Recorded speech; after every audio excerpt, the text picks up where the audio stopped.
76वें गणतंत्र दिवस समारोह के प्रमुख अतिथि आदरणीय प्राचार्य डॉक्टर आरजे बार्नबस सर जी से अनुरोध है कि वो सभा को संबोधित करें।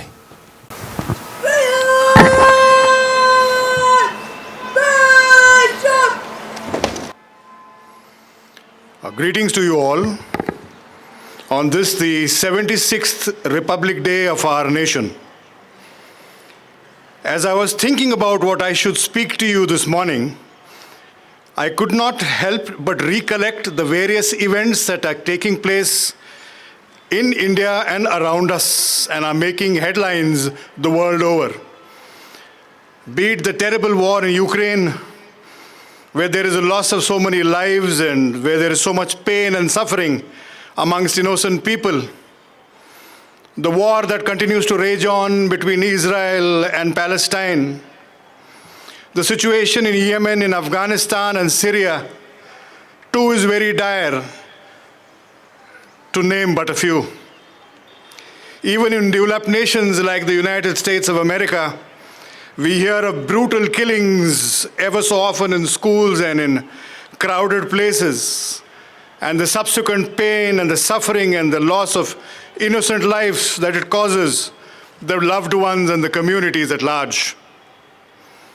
In our country too, we have made tremendous progress over the past few decades. However, there is frustration in the mind of today's youth because of the lack of job opportunities.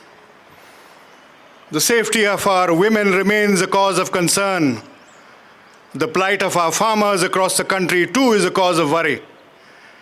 And the lack of proper Medicare facilities for the poor in this country, and many other issues that need urgent attention. As I was thinking about these events, I could not help but think what we as citizens of this country make of them. Do we think that these situations that prevail in our country could have been avoided?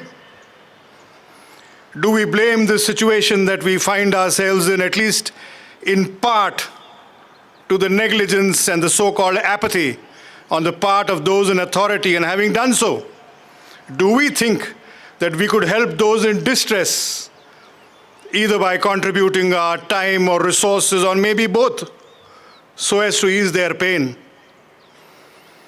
Recently, I came across a very meaningful quote by Saint Francis of Assisi, which says, and I quote, "Where there is discord, may we bring harmony. Where there is error, may we bring truth. Where there is doubt, may we bring faith. And when there is despair, may we bring hope." This morning, I thought I would share with you a certain story. It's a true story that I thought would be relevant to the single point I want you all to carry home with you this morning. And it would be relevant to the single point I'm trying to get across to you. It is called A Miracle of a Brother's Song. It's a true story, mind you. It's a story of a young couple. The wife, whose name was Karen, who had a 3-year-old son, Michael, and her husband. Like many parents, when they found out that they're having another baby, she did what she could to help her 3-year-old son Michael prepare for the arrival of the sibling. Little Michael, on his part, was very excited at the prospect, and since he loved to sing, insisted on singing to his sister while in his mother's womb as a way of bonding with her, even before he met her. The pregnancy proceeded normally for Karen, the story says, but serious complications arose at the time of her delivery. Finally, when Michael's little sister was born, they realized that something drastically was wrong with the baby and rushed her to the nearest super specialty hospital, to the neonatal intensive care unit. As the days progressed, the condition of their little girl grew worse. The pediatrician had to tell the parents that there's very little hope and that they should be prepared for the worst. Karen and her husband prepared themselves for the worst to the extent that they even contacted a local cemetery about a burial plot. They were greatly distressed as only recently they had fixed up a special room in their house for their new baby with such joy and interest. But destiny had other plans and they instead found themselves having to plan a funeral. Michael, in the meanwhile, kept begging his parents to let him see his little sister, as he had not seen her since birth, since she was in the ICU. And he kept asking them, I'd like to meet her. I want to sing to her. Week 2 in the intensive care unit, the story says, Big was very grim. The condition of the little girl deteriorated rapidly and the doctors all but gave up. Michael kept nagging to his mother to allow him to go and meet his sister and maybe sing for her. But children are never allowed in the intensive care unit. Karen, his mother, finally decided to take up things in her own hands and said that she had to ensure that her little son meet his sister, because whether the hospital authorities like it or not, if he didn't see his sister now, he might never see her alive. So she took him into the intensive care unit of the neonatal ward, appropriately dressed as the protocol demanded when you enter into an ICU. Now this caught the attention of the head nurse of the ICU, who immediately stopped them and told the mother that little children are not allowed into the intensive care unit. The mother in her rose, and she usually mild-mannered Karen, steely-eyed looked into the eyes of the nurse and insisted that she would take her son to meet her newly born daughter and was not leaving till little Michael met his newborn sister. She then took little Michael to the sister's bedside.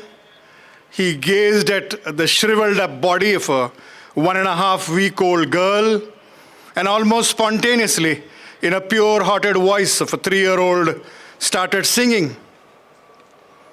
Initially, to everyone's surprise, the girl seemed to respond. Her pulse rate began to calm down and started becoming steady. "Keep on singing, Michael," his mother said emotionally with tears in eyes.